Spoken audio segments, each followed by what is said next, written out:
Hey guys, how's it going? It's ItZMuRdA here with a patch note overview for the maintenance on March 13th, 2014. There are a handful of bugs and or known issues going on with this patch, so I'll start off with that update that RadarX put at the top of the thread. Just keep in mind if you're watching this on the day of the patch or something like that, you might have run into some issues. They're working to resolve them as soon as possible. But anyway, there's an issue where you get stuck on the new death screen. We'll talk about that in a second. The only way to actually avoid it is to close out of your game and then restart, but they are working on a fix for that as soon as possible. It's also an issue that some characters have where they can't equip abilities that they have certed. Another small issue where your earned Araxium medals are not appearing correctly on the death screen, and a server crash that is likely due to running 64-bit servers, and they're working on, fixing that as well. There is also an issue, I'm not sure if it's listed somewhere else, so I'll mention it, where VR training is causing some wacky problems. I don't know all of the specifics of it. I know that I'm not sure if they've taken down VR training yet or not, but they said that they were going to disable it temporarily. If not, don't go into VR training until further notice, because it would cause some wacky problems. I'm actually going to be doing this video from VR training, where it seems to be working on the test server. Kind of in the safety zone over there, for what that's worth. Also, the straight pole bolt did not make it into this patch, but it is planned for a patch in the very near future. But without further ado, actually getting into what's in the patch, start with the death screen revamp. This was a cause of a lot of contention on the roadmap forums and on the PTS, not really because of the death screen, but because of when it was first going to be a kill cam, and then it was, the radar shows you where the person who was killed you, but only if they're spotted, and there's been some rough waters, but I personally don't really mind it. I love the fact that we're getting a new death screen, and I'm happy at least with the direction that they've gone, all the way from a kill cam, which I wasn't necessarily a fan of, to the minimap thing. So I'll show you actually the last working image of it, since I'm not going to just go die and show you what it looks like in game. But just so you know, first, it's a heck of a lot more information provided on the death screen, which is great. This is the thing I was talking about, minimap displaying the killer's position relative to yours. That will only be, his position will only be revealed if the killer was previously spotted.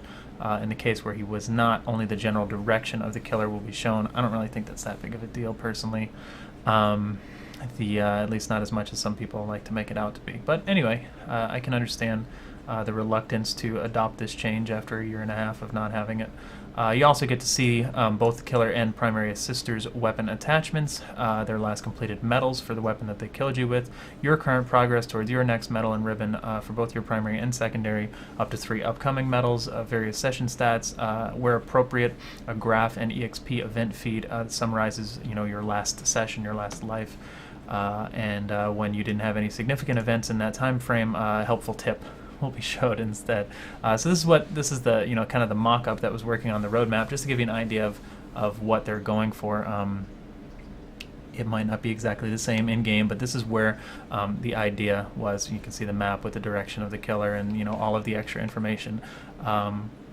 Whether or not you like the map or the kill cam or the blah blah blah, whatever. That aside, I think it's a really great change in the right direction. It's one of the things I've been wanting for a long time, to have just this improved feedback on the death screen. We see implants here and stuff like that in the mock-up, so hopefully all of that will be taken into consideration as well when they're live. Beyond that, we also squeezed the Liberator update into this patch. I'm not going to go through every single line of every single thing. The 3 things to note are 3 new guns, 1 nose gun, 1 tail gun, and 1 belly gun. You've got the spur, which actually allows you to adjust your aim as the pilot, rather than just being forced to aim directly straight, depending on how the Liberator was positioned. So you've got that. You've got the hyena missiles for the tail gun, basically coyote-like. Short-range, dumbfire, lock on enemy aircraft if they're close enough, inflicts light damage. And the Duster, the new belly gun, fires high explosive shells, can unload magazine really quickly, but lacking accuracy if it does so. So basically you're blanketing an area, or you can take your time in between shots to get more accurate shots. Up to you. I haven't really played with them in a live setting yet, but I will show you what they look like when we're in here. I have all three of them equipped right now on my lib in this VR. You can actually, I'm using the spur at the moment. It's probably can't really see or tell anything different about it from my perspective. Whoa, hello thermal. I don't know if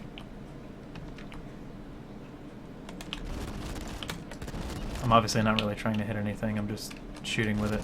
I'm honestly not sure if there's a sounds weird. I don't know if that's just on my end. Hopefully it is. I don't know if there's an easy way to tell or to basically give you the free look component of this. I don't know if you need to have your pilot's free look bound, or if it's just a matter of being difficult to tell. For instance, if I land, let's take a look here. Do some live research.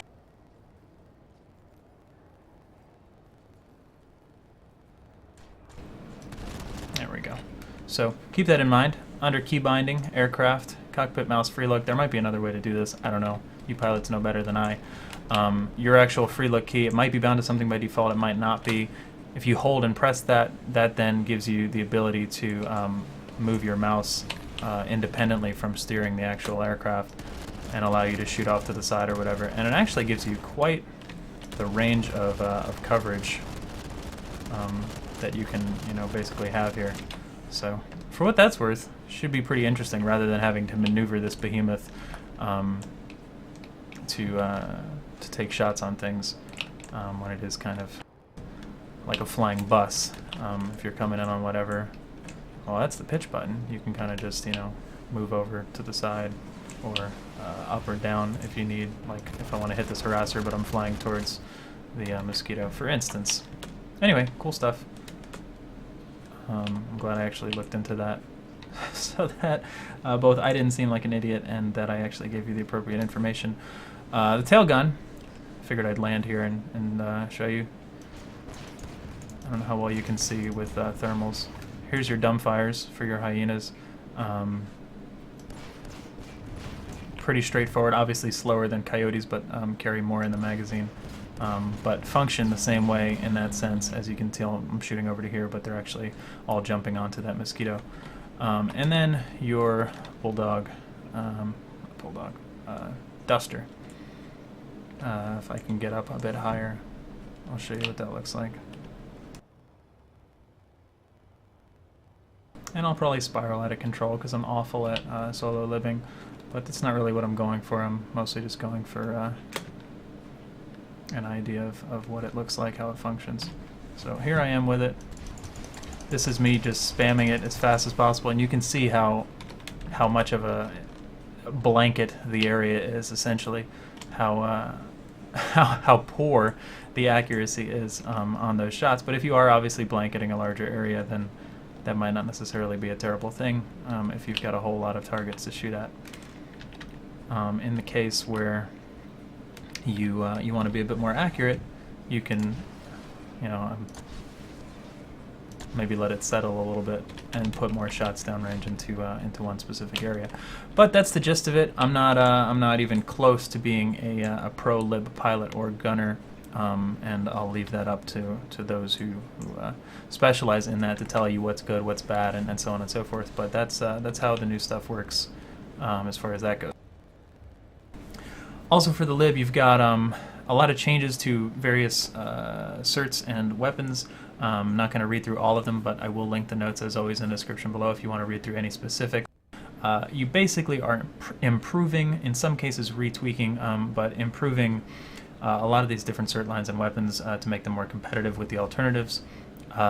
You'll notice a nerf to the inner blast radius of the Dalton, most effectively making and also here you'll notice they kept the situations where it would have increased a direct hit to kill a single target, other than other Liberators. Basically what I'm saying is you don't two-shot Liberators anymore with a Dalton, you just set them on fire, which is still kind of, pretty critical damage. The same goes for Decimators, as they mentioned down below.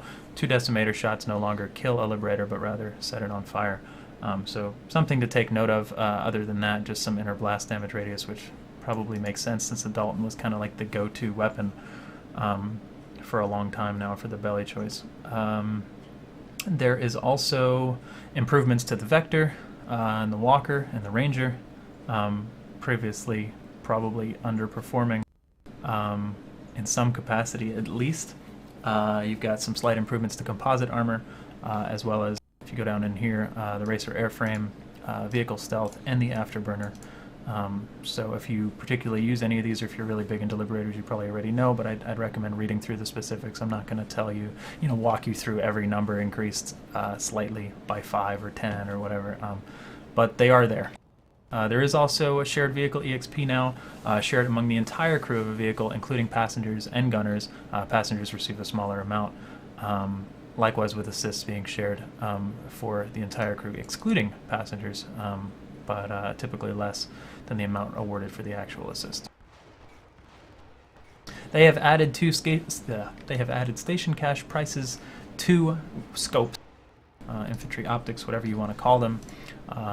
And if you're looking to purchase, I'm on the test server, remember, so these 1 cert costs are not 1 certs. They're typically 5 certs or 30 certs. They will appropriately, if it's a 5 cert scope, be 10 station cache. If it's a 30 cert scope, they'd be 50 station cache.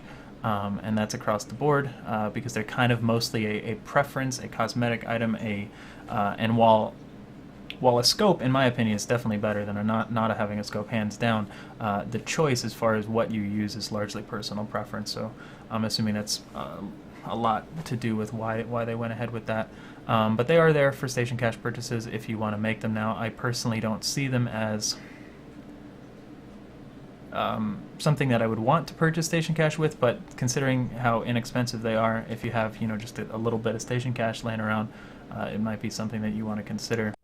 I don't know if they unlock account wide if you have like 2 VS characters, so you purchase a 1X with 10 station cache on your Solstice, if you get it on both or not, like station cache items would have in the past. I didn't see that indicated anywhere, so let us know for what it's worth, I guess, if you've tried it yourself. I might even test it for the sake of knowing myself and being able to give people correct advice. Beyond that, we've got some balance changes, bug fixes, and so forth. You're looking at increasing the resistance to light anti-tank, that's basically Zephyrs, Furies, Bulldogs, and UBGLs for both Liberators and Galaxies, and decreasing the resistance a little bit for Lightnings to those weapons. You are also looking at, where is my reduced head collision size for your head hitboxes. They had tweaked some hitbox and head-related boxes in the past, but here we are again revisiting, and it probably makes sense to do so.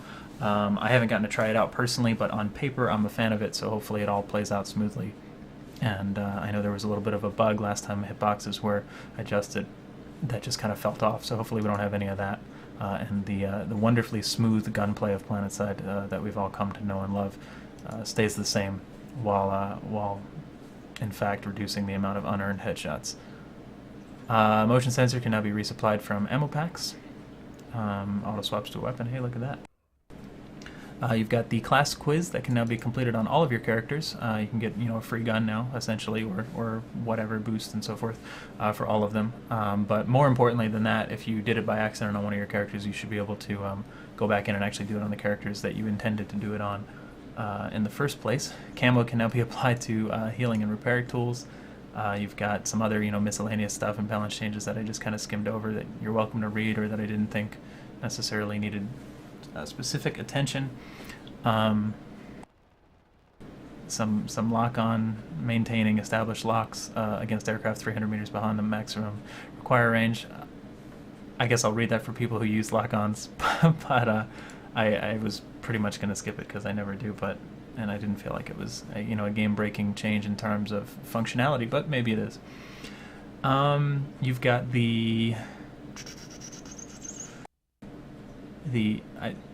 I'm only reading this because I don't know if this is a typo or Radar X being funny, but apparently at the Scarf Reliquary, as opposed to the Scarfield Reliquary, there is now a paint field present in the spawn room. So take that for what it's worth. We'd appreciate it either way. Tank turrets have camos applied, much like the healing and repairing tools, and fixing an issue with the minimap compass off by apparently 75 degrees or 45 degrees. The rest of the stuff's pretty straightforward, simple things, and that's about it.